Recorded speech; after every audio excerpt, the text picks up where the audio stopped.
So 8-mark question. With reference to figure 4 again and extract A, examine the likely impact of the freeze in income tax thresholds on aggregate demand. Now, a great question, and it just makes me smile, this question does, since how embedded it is in a real world application. So I mentioned it in the previous question, but for those of you who don't know, the freeze in income tax thresholds is of course referring to the concept of fiscal drag. Now, that is of course embedded in real world application, but it's really funny since it reminds me of last year, where which is the year we sat this paper. I did a live class specifically on the concept of fiscal drag, since it was very popular in the news and it's just a very good bit of real world application. And I had a lot of students asking me, why are we learning about this? It is not in the spec. But this is the thing with Edexcel, and since it links so much to the spec, yes, it's not explicitly stated in the spec, but it's some really good real world application that you can back your points up with. And in that exact year, it came up in their exam paper, and since they knew about it, they could score so much better on this question rather than if it was the first time you're looking at it. Now, I understand I'm always emphasising real world application, but it pays absolute dividends. If you understand the macroeconomy, you know your examples for the globalisation section, if you know your countries, for micro, if you know your industries. I've been through so many A-star students now, and it's just what is needed for that A-star, that top level. It just shows the examiner of that depth of knowledge and that appreciation of the real world, not just the theory of economics, the real world application of that theory. And it's those two things combined which makes that A-star student. Whereas on the opposite side of the spectrum, if you don't know what fiscal drag is, it's going to take you a hell of a lot of time to understand what they actually mean by freezing the income tax bands. You have to read the extract, fully internalise what that means, and that will just take time on time. Now, in this paper, there were students who saw the freeze in income tax thresholds, didn't know what fiscal drag was, and thought the question was asking them or telling them that they're going to completely get rid, almost, of income tax thresholds for a short period of time, which is totally unreasonable, of course would not happen. But if they answer it like that, of course they cannot pick up any marks, and again it shows the importance of that real world application. But let's go on to explaining what actually this concept of freezing the income tax thresholds actually does. So fiscal drag occurs when the government freeze income tax bands. That has been done right now by the government, where they are frozen until 2029. This means the income tax bands do not rise in line with inflation. So more individuals are dragged into higher income tax bands, which is why we call it fiscal drag. They're dragged into higher income tax bands, even though realistically, in real terms, in purchasing power terms, the income hasn't increased or maybe has decreased. So to make sure you never forget this concept, let me explain this really simply. So in 2022, if you have a salary of £48,000, but then in 2023, as you know, there's high levels of inflation. So due to inflation, if your wage rises, and for example, if your wage now rises by £4,000, so in 2022 you were earning £48,000, and in 2023 now you are earning £52,000. Now, the main thing to remember, your wage has risen in line with inflation. You are not in real terms actually making more money, since goods and services are just more expensive now. So for the same purchasing power, they need to pay you slightly more money. So essentially things just cost more, you are not making more money in real terms. But now let's have a quick look at the income tax bands again.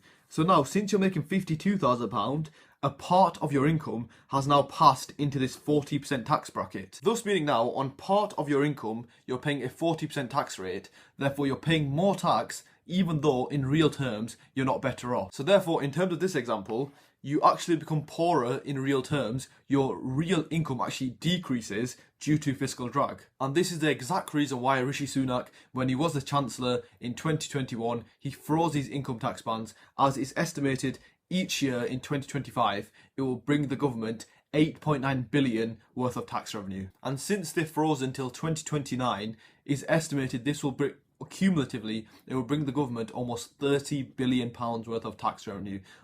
And why is this so clever? As this is a way the government can increase taxes without putting the headline out that tax rates have increased, whereas in reality, even though you are paying more tax. So it's very clever by the government, but of course. So let's actually get on with answering the question. If you want to, you can start by defining fiscal drag, but if you want to be really transactional, really efficient, really quick, you can just get straight on with answering the question. So what is the main thing I've just explained to you? What is the main effect of fiscal drag? Of course, individuals are pushed into higher income tax bands. Therefore, the main thing is that they have a reduction in their disposable income. So that's the first thing I would say. The first impact is there's a reduction in disposable income, then explain why, like I've just said. So the way I'd structure my answer to this question is firstly explain the concept of fiscal drag. And once you've explained the concept of fiscal drag, of course, fiscal drag ends at individuals in real terms, the amount of income they're earning decreases. So therefore, as they're paying more income tax, it means that their disposable income is decreasing.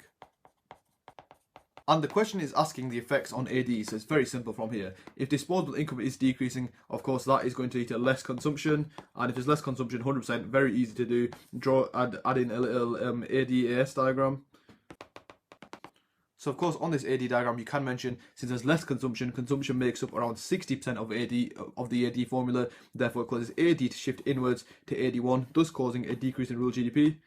So of course, that is how to pick up your content knowledge marks and your analysis marks. But of course, the question is referring to figure 4 and extract A. So I would just have a scan through figure 4 and extract A and just find any stats that are relevant and add them in. So of course, this is a great start here. 250,000 more taxpayers were pushed into the additional tax band. Of course, that does represent the freezing of income tax bands. It represents fiscal drag. So we've brought out fiscal drag, you can add in that bit, that small example. Also, this last bit about the Chancellor saying that individuals making 150,000 will now pay 1,200 more in income tax. And why is that? Of course, since we learn in figure 4 that the band is decreasing from 150 to 125,000. Therefore, the people who are making 150 will now, that £25,000 extra will be taxed at 45% instead of 40%. So yeah, two great bits of application there. Add them in, and that is how to get 6 marks on your KAA. And of course, on your 8-mark question, you will still have 2 evaluation marks. So let's try find some evaluation. Okay, so with regards to evaluation, of course, like I always say, read through your chain of analysis, find any limitations, any assumptions, and evaluate them. First thing first is the main reason why, and remember the question is about aggregate demand decreasing. That's the main link we're making in the question. But the reason why in the question, in the chain of analysis, that aggregate demand decreases is due to less consumption. But also, what are some of the other components of aggregate demand? Of course, the aggregate demand formula, which I hope you know by now, is C plus I plus G plus X minus M. Therefore, you could say, however, in evaluation, this depends whether the reduction in consumption could be offset by the increase in government spending. Since, of course, this fiscal drag phenomenon is bringing the government lots more tax revenue. Therefore, with this massive increase in tax revenue, they could pump a lot more government spending into the economy. Therefore, that could actually reduce the effect on AD, maybe cause actually AD to shift out. So it depends on the relative impacts of the reduction in consumption versus the increase in government spending. So it's a really good and a really developed evaluation point. Another evaluation point is to do with fiscal drag itself. So one of the main assumptions of fiscal drag is that wages will rise in line with inflation.